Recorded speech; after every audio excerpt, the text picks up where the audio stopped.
responsável chegou e veio com um dedo assim no meu rosto, logo no segundo dia de aula, apontando e falando assim: "Olha, professora, você não tem o direito de gritar com a minha filha, porque se você gritar com a minha filha, eu vou pegar e vou fazer". E começou a falar um monte de coisa que eu não estava nem entendendo. E aí, isso foi o segundo dia de aula. E aí, eu virei para ele e falei assim: pai, você tem toda a razão de estar preocupado. Está, né? Você tem toda a razão de estar preocupado. Quando eu falei assim, pai, você tem toda a razão de estar preocupado, eu quebrei aquele círculo, né, vicioso do conflito. Bom, se eu estava falando para ele que ele tinha razão, porque ele ouviu isso, você tem razão, ele, ele parou, né, de falar, porque ele estava falando que não estava entendendo, ele estava me ameaçando. Eu falei assim, mas deixa só eu entender o que está acontecendo. O que, que aconteceu, pai? Aí ele pegou, começou a falar, não, porque você gritou com a minha filha, porque isso, porque aquilo. Eu falei, pai, se você tem a informação que eu gritei com a tua filha, você tem razão de estar nervoso, né? E você tem que cuidar dela, porque se você não cuidar dela, quem vai cuidar, não é mesmo? Ele, sim, sim, porque eu sofri. Aí ele ainda completou, porque a mãe morreu, não sei o que. Falei, pai, mas deixa eu te dizer, eu queria entender em que momento eu gritei com ela, porque eu não sou uma pessoa de gritar, não é o meu comum gritar. Então, em que momento eu gritei com ela, né? E aí ele chamou a menina e eu falei para a menina assim: "Em que momento que eu gritei com você?" E aí ela falou para mim assim: "Na hora da saída, quando eu levantei e fui para encontrar com a minha madrasta que estava lá na rua."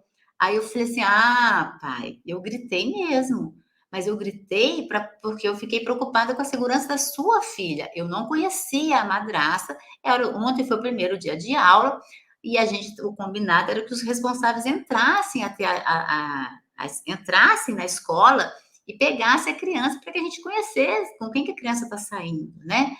Era um colégio muito grande, era um CIEP, então as crianças ficavam dentro do pátio e tinha um pátio enorme até o portão. E a madraça lá na rua fez sinal para ela, ela levantou e estava saindo. E aí eu gritei pelo nome dela e mandei que ela voltasse e insisti gritando que ela voltasse, porque eu não podia deixar ela sair sem eu saber com quem que ela estava saindo.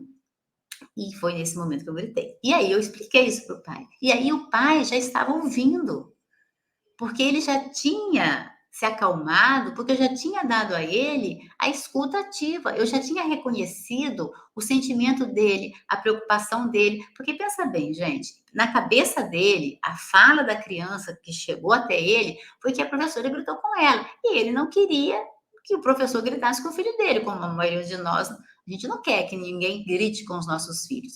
Agora, né, minha filha já estudou, foi criança, eu já fui para a escola para conversar sobre questões que aconteceu com a minha filha, chegando lá com uma outra postura.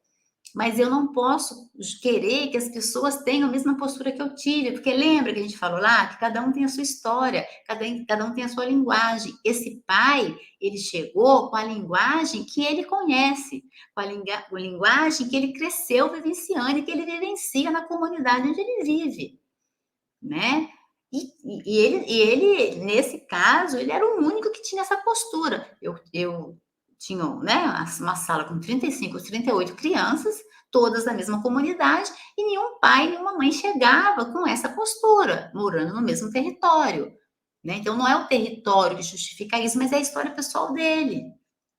Porque você tem várias influências para você ser quem você é, para você se tornar quem você é. Então, no momento em que eu não me entrei na defensiva e não comecei a falar para ele, já me defendendo, não grita comigo, não coloca a mão no meu nariz, se eu tivesse tido essa postura, olha só, você está falando com quem? Não grita comigo, né? Você não tem esse direito. Eu teria criado um conflito maior e as coisas não teriam sido resolvidas ali daquela forma. A gente teria, com certeza, eu acho que ele teria me batido fisicamente, porque ele estava muito transtornado. E depois eu fiquei sabendo que já tinha história desse pai ter agredido outra pessoa dentro da escola, né? Então, assim, o fato de eu falar, pai, você tem toda a razão, pai, eu entendo, né, o que você está sentindo, você tem razão de estar sentindo assim, de estar nervoso com a tua filha, eu quebrei aquele ciclo. E aí ele começou a se acalmar para entender o que está acontecendo.